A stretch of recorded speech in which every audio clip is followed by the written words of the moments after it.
friends, the time has come. Today's video is going to be my review of Prequel skincare as well as Experiment skincare. If you are clicking on this video looking for a review of only one of these brands, please know there are always timestamps in the description box below. I'll also include links to these products. I did buy everything in today's video. And for the Experiment brand, I did actually buy this on Urban Outfitters, where you can get incredible deals. I'll talk more about how to get good deals on Urban Outfitters in the future, but that's where I bought mine. I don't have any kind of discount code, or these brands don't know that I'm doing this.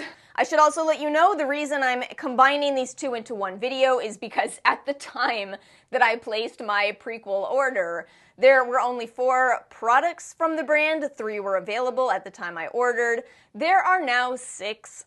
I will not be reviewing all 6 today, but I'll briefly mention them. And Experiment Skincare in total has 2 products and a silicone mask. So these are overall quite small brands that I've been testing for the month of January, and I'm now coming on camera, barefaced with the products applied, to talk about my thoughts. I feel like I should also say I probably look very dewy, a glass skin, if you will, perhaps into greasy territory. So before anyone says anything about that, I did a night routine tonight. This is what micro-slugging looks like. We'll get into that in the Experiment section of this video. But let's start this video by talking about Prequel. Prequel is Dr. Sam Ellis, a dermatologist's brand, and I feel that their most popular product by far is the Gleanser. This is their cleanser. It is made with 50% glycerin, and some of you have told me this is your holy grail. This is the best cleanser that you have ever tried in your life. Now, the specific wording that I had heard around the Prequel Gleanser is people saying, quote unquote, I have never tried a cleanser like this in my life. I've talked before about how I am not immune to skincare hype, to social media hype, so I was very excited. Now, mind you, I am somebody who has tried hundreds, absolutely hundreds, not an exaggeration, of cleansers. Actually, I need to say something else here. Before I go further with talking about the Prequel Gleanser, I need you all to know I like this product. I'm going to take you through my full experience of this, where you're going to feel for just a moment that I don't like this. And keep in mind, this is because I really like to break down the hype. I'm not making this video to convince anyone to buy this. I want to share my honest experience, and that includes, what might be perceived as low points. Okay, so the very first time that I ever tried the Prequel Gleanser, I'm so excited, it feels so different. In terms of texture, it feels stringy. You'll see this in the video clip. But when you add a little bit of water, it still foams up. It's a nice foaming experience, and yet very gentle. It is different. It is. The vast majority of cleansers on the market feel much more harsh than Prequel's Gleanser. So I'm using it, I rinse my face, I look up in the mirror, and I am thinking in my head, well, I actually have tried cleansers that are like this. For example, the Fresh Soy Face Cleanser kind of feels exactly like this. My skin felt great, not stripped at all. But I'm used to that. I use a lot of cream, non-foaming cleansers, and that's the exact same way that my skin feels after using those. So yes, I confess to you all, in this exact moment, I was feeling just a little bit lit down, but it wasn't because it was a bad product, it's because I expected it to be something completely earth-shattering, and yet it was more familiar to me. Because I know some of you absolutely love this cleanser, I know you may be feeling just a hair of frustration towards me right now, so let me go on to tell you a few more things. If you are watching this and the Fresh Soy Face Cleanser is your holy grail, you are probably already thinking about something. This is $18 for 13.5 fluid ounces. So we may be talking about a great dupe for those of you that love that product. We also are talking about a product that is not limited to the face. A non-stripping face and body cleanser. So you know what I decided to do next? I took this big old bottle into my shower and I used it the next time I took a shower. And let me tell you, that is actually where I did feel I've never tried a body cleanser like this in my entire life. I almost feel that while we've evolved a lot in terms of how the skincare community and formulators view facial cleansers, what's the big focus with body cleansers? What do you shop for when you are picking a body cleanser? I pick scent. I don't use a lot of fragranced products on my face. I like to enjoy scent when I'm in the shower. That's the main thing I'm thinking about when I'm shopping. But that doesn't work for everybody. Here we have a fully fragrance-free body cleanser, which may work for people that are very sensitive on their body skin. And because I was doing this in the month of January, I feel I was really able to appreciate this very gentle body cleansing, especially in a time of the year where I'm running the heat. So the hype did come through for me, but not as a facial cleanser, as a body cleanser. It's so different for me in that sense. Again, it still may be different for a lot of people as a facial cleanser, especially if you have never tried, the more gentle cleansers, the completely non-foaming cleansers. But as a heads up, if you use those products, I want you to know what I didn't, and that is it may not be as different of an experience for you specifically.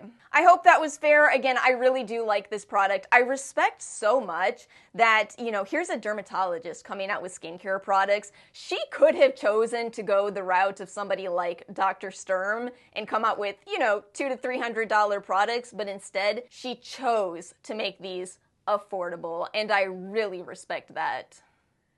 Let's move on to talking about the Universal Skin Solution Dermal Spray, again for face and body. This is a hypochlorous acid spray, and I feel like I have a lot to say on this. Let's start at the beginning. I am somebody with acne-prone skin. I have gone through 2 full sizes of the Tower 28 spray and 1 mini, 1 travel size, I should say, and I've enjoyed them, which is why when I saw this on the Prequel website, of course I added it to my cart. First things first, I've seen a lot of people say that hypochlorous acid is just bleach. I really see a danger here. I think it's something that maybe is more on people's minds right now because we've just talked about, not my channel, but a lot of people have talked about the Sephora kids. Here's the problem. If we keep repeating that hypochlorous acid is just bleach, keep in mind there are kids shopping at Sephora. Maybe they've enjoyed or maybe they want to try the Tower 28 hypochlorous acid. The problem is, if their mom says no, and they heard online that it's just bleach, what do you think those kids could try to do? I'm not even going to say it, but you know what I'm getting at. I think we would all find out very quickly if this did happen, that this is certainly not the bleach that is in your mom's laundry room. The other thing I want to say about hypochlorous acid is that it has 3 purported benefits. It is wound healing, anti-inflammatory, and antibacterial. As somebody who has used, again, several bottles of different products before this one, it's not what I would choose for wound healing, where I'm going to gravitate towards something like propolis. Great wound healing ingredient. Anti-inflammatory, the Lion Pear Acne Cream. I do feel that this helps reduce bacteria, which makes sense. Hypochlorous acid is a disinfectant. It does kill bacteria. But it's not the only option. We also have, I have red light and blue light masks. And blue light is a good option for killing bacteria without a lot of other drawbacks. I would say use eye protection, but it's a fairly innocuous option. I also feel 4-terpenol does more for me. That is a constituent found in essential oils. It is not to be confused with an essential oil. Remember, part of is not the same as is. And one more thing I have to talk about with this. So I was watching a video by Dr. Lee about this topic, and they were talking about all the benefits of hypochlorous acid, and then towards the end of that video, they just kind of slipped in there, by the way, it's pro-oxidant, so make sure you don't use it before vitamin C.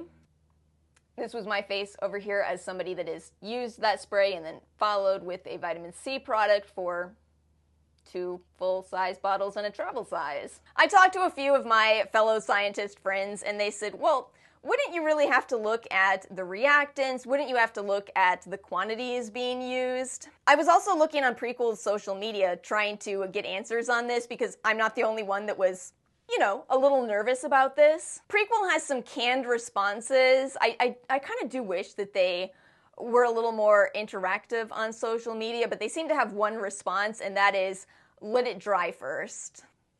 Which is what I've always done with hypochlorous acid anyway. I have never seen any drawbacks with it, and bottom line being, I decided I'm not personally worried about this. I'm just going to do what Prequel says and make sure to let it dry first. The moment you've been waiting for, my personal thoughts on this, especially as a person with acne. So I do like this. I like it. I love that Dr. Sam Ellis came out with a more affordable option compared to Tower 28. It's still the same size at 4 fluid ounces. I love that a well-respected dermatologist came out with the hypochlorous acid spray because I do think it's a great option for those of us with acne. All that said, I'm not committing to my own personal view on this just yet. We are going to do R&W next month, which includes a 4-terpenol product, and I think I'm going to prefer that, but let's do a full trial to decide. So I will decide at the end of February whether this is a product I'm going to stick with or whether I'm going to go for another antibacterial option. One thing that you can do to reduce steps in your routine is to look for repetition. And if you are using one antibacterial ingredient after another, your routine could have repetition in it wherein you could reduce a step. And the third and final product that at the time I made my order I was able to get is the Skin Utility Ointment. Now, this is a product that is very similar to something like Aquaphor. Granted, it does have a better ingredients list as a whole. She added some ceramide ingredients into this, some bisabolol, although I do believe Aquaphor has bisabolol as well. Bit of a tongue twister at times, that one. So this is a product that you can use for slugging. You put this on at the end of your full skincare routine at night, and it really locks in everything. Like how with the spray, I said I love to have a dermatologist reinforce how great this type of option can be in a routine. I love that she came out with a slugging product. All that said, at this moment, I don't think I'm going to go out of my way to buy this one again because Aquaphor does work for me. And what you, again, always have to keep in mind in terms of reducing repetition in your routine, I do use a lot of ceramide ingredients. I use a lot of skin boosting ingredients in general, in moisturizers, in serums. So for me to have those extra ingredients in the slugging step as well, I don't think I saw any additional benefits. I still saw the benefits of slugging, but I don't think I need to spend extra money on this particular product. This is personal. I think this really could be beneficial for some people if you don't already have ceramides in your routine. You may benefit from this, but for me, with where my routine is, I don't think I'm going to buy this one again. And to very quickly tell you my thoughts on the other 3 products that I haven't tried from this brand. Again, I really don't like doing this because I worry that the ingredients just doesn't tell us the full story about products. So if you've tried any of these, please feel free to share your thoughts in the comments. I would love to hear from you. First up, the Urea Advanced Relief Lotion. This one is always sold out, just the same as the Gleanser. I think these are the 2 most popular products from the brand, and it makes sense. This is a 10% urea product, a great ingredient for dry and flaky skin. 13.5 fluid ounces, huge bottle. Just this month, she came out with Lucent C, which is a brightening vitamin C serum.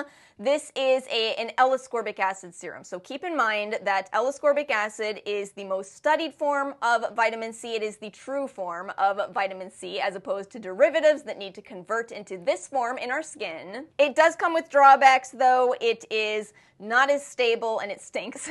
It's a stinky ingredient. It smells like meat water, but 15% is a great level. That is the level that specifically the brand SkinCeuticals has done a lot of research on, and $23, great price. Just know it will probably smell bad. And then finally, the sun barrier. She's come out with an SPF 50 mineral sunscreen. It's SPF 50 PA4+.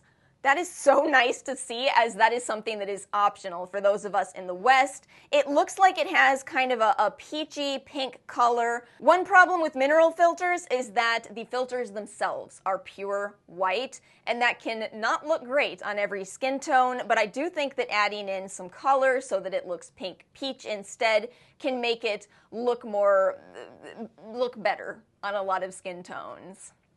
Very hard for me to say that it will work for everybody, and I decided not to buy this because, especially in the winter, I am not interested in using the astringent zinc oxide in my routine right now. I might try it come summer. Let's move on to talking about Experiment skincare. This is a tiny, tiny little brand, but a lot of you had told me, in particular, super saturated, made with 30% glycerin, was such a hit for you. A lot of you loved this. So let's start this section by talking about the super saturated serum. This contains 30% glycerin, and you know, when I make my ingredients lists, I do have a tendency to just kind of ignore glycerin. This is the routine, the trial that showed me something I've suspected for a while, and that is, you know, glycerin really is a great humectant. Just like ingredients like hyaluronic acid, which completely stole the spotlight, glycerin is also a great, very inexpensive humectant. And you know what's so funny about this product? Because it's so high in this, it feels just like using a snail mucin product. Would you like a snail mucin product that is vegan? Here's a great option. And because of this texture, you need such a tiny amount of this. Look at how much I've used of this product in the month of January. This is gonna last me forever, which I find to be true with snail mucin products as well. Again, we have another snail mucin dupe right here. This product contains other, as they call them, supporting humectants. On the box, they actually, I'll give you a close-up shot of this. They actually disclose kind of the cluster percentages, which I think it's not as transparent as something like Good Molecules, but I think that this can really help people who are just kind of trying to get an idea of a product as a whole. They talk about the texture, the finish, the fragrance-free nature of this product, and apparently it's refillable. So all of that is so exciting. And they do say that you can use this as a booster over other serums, which is exactly what I did. I have been using all the ingredients and products that I talk about, but this on top, and it has just been so nice to have this extra boost of hydration. Again, especially in this winter that we are having. It has been a cold winter. So I'm very happy with that product. And they also sell a silicone mask that you can use on top of that or on top of other products if you want. I don't think I would have gone out of my way to buy this because I already had silicone masks and I don't like them. I've never liked them. They don't fit my face well. They're uncomfortable on my ears. However, I bought the bundle of products that was available, the bundle of Experiment products that was available on Urban Outfitters. And do you know, this is the best silicone mask I've ever tried. There's two different versions of this, one for bigger heads and one for smaller heads. I bought the small head, which is indicated by a little frog, and to put this on, you want to make sure that the little frog is facing outward as it's actually contoured to fit your face. See, this one feels thinner than my other silicone masks, and I think that was a contributing factor in me not enjoying the other versions. Let me just kind of show you up close. You can see, you can definitely see that the material itself here is thinner on Experiments versus on other versions. The way other versions fit around your ears can actually be really uncomfortable, whereas Experiment came out with this kind of zigzag pattern that seems to increase comfort. So I never would have gone out of my way to buy a $19 silicone mask, and yet now I'm sold on it. Now I am sold on it. I see the benefits. You know, we talk about locking in our routine with Aquaphor, with sheet masks. There's all kinds of ways to do this, but silicone, that's one of the best ways to lock in your ingredients. And again, that's what Experiment is suggesting here. Put your super saturated on, put your mask on. When you take it off, you will feel and see the benefits of using a silicone mask, except you did it in a much more comfortable way. My final product to share with you in today's video is the Experiment Buffer Jelly. This is a product that I did not like when I first tried it. They say that this is a product where you apply a thin layer to your face as the last step in your routine. It is a product that contains 3% petrolatum, so it's supposed to be a micro-slugging product. So this is kind of a product that feels actually exactly like the ingredients list looks like it would feel. It feels like oils mixed with petrolatum. But the problem I had from the start was the packaging. This is a squeeze bottle that contains those ingredients. It doesn't feel like the right packaging for the job. So the first time I used this, I was trying to squeeze out just the right amount, and that was really hard. I either got too little or I got way too much. It was one of those, have you all had this happen where you're using something and just way too much comes out? But then I saw it says on the box, you can also mix into your moisturizer when your barrier needs a boost. And that, my friends, that, in my opinion, is how to use this. Right now, you are looking at my skin with this mixed into the Neogen Hyar Exosome Cream, which I really need to review for you soon. That moisturizer is nice, but too light. This solves that problem. And you know what's really great about this formula? There's a bit of mixed feelings on whether you should slug on top of a retinoid. We've talked about this before. Dermatologists have different opinions. What are you supposed to do when dermatologists have different opinions? I truly believe that's a situation where asking your dermatologist who knows your skin is going to give you the best recommendation. But I decided to start trying this mixed into actually this moisturizer, which I'll talk more about soon as well. That at night has been wonderful as the final step over my adapalene. Not saying this will work for everyone, that is not the point of this channel, but that's what I've been doing, and I've really loved it in that way. I still think they should improve the packaging though. I still don't think it's ideal. I've still had a few times where a little bit too much product has come out, but this is such a unique, interesting product where it has one of those packaging drawbacks. Isn't that a bummer? Have we all come across that situation? Promising product. I just think it would be better in simply a squeeze tube. And my friends, that is it. Those are my 2 brands of the month for January: Experiment and Prequel skincare. As always, let me know your thoughts in the comment section below. Let me know if you've tried any of these, if you want to try any of these. If you all enjoyed today's video, please make sure to like and subscribe. I hope you all have a wonderful week, and I will see you all next time.